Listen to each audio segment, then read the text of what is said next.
दुनिया की सबसे समृद्ध जो भाषा है वो हिंदी है।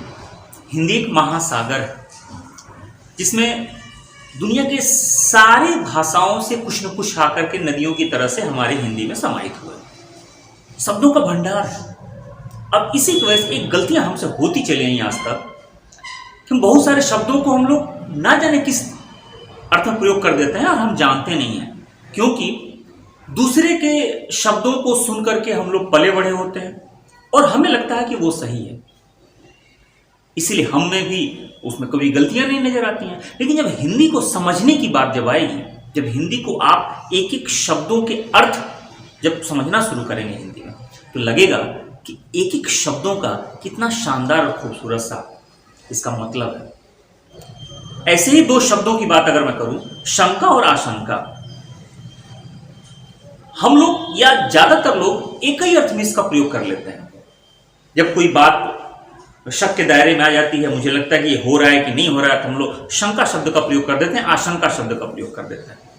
लेकिन इन दोनों शब्दों में मूलभूत अंतर है, बहुत बड़ा अंतर है।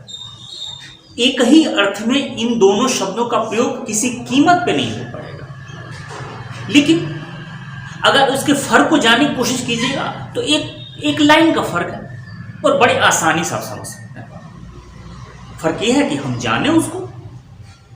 अब दोनों में अंतर क्या है? दोनों में अंतर सिर्फ काल का है। आप कहेंगे काल का मतलब समय का। जानते हैं हिंदी में कालों को 3 भागों में विभाजित किया गया है, भूतकाल, वर्तमान काल और भविष्य काल। तो जो शंका और आशंका है, ये वर्तमान और भविष्य के बीच में फंसा हुआ है और इस चीज को हम समझ नहीं पाते।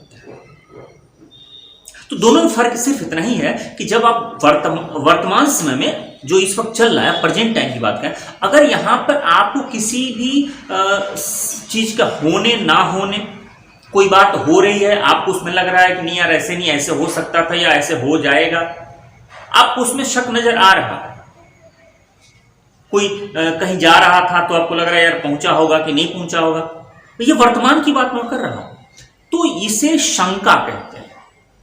शंका शब्द का प्रयोग हमेशा वर्तमान में किया जाता है, जबकि आशंका भविष्य है। मतलब आप बैठे बैठे सोच रहे हैं कि मेरे साथ अनहोनी होगी, भविष्य की बात आप बैठे बैठे सोच रहे हैं। कोई काम नहीं है, बहुत सारे लोगों की आदत होती है बैठे बैठे बेवजह की बातें सोचते रहते हैं, वो सब आशंका होता है। मैं यहां जाऊंगा, मेरे साथ कौन सी घटना हो जाएगी, ये पहले ही मैं सोच रही, ये आशंका है। तो आशंका भविष्य में होने वाले डर या अनहोनी के लिए प्रयोग किया जाता है। तो बस इतना सा अंतर है, इतना ही सा फर्क है कि शंका हमेशा वर्तमान समय के लिए प्रयोग किया जाता है और आशंका शब्द का प्रयोग हमेशा भविष्य के लिए किया जाता है।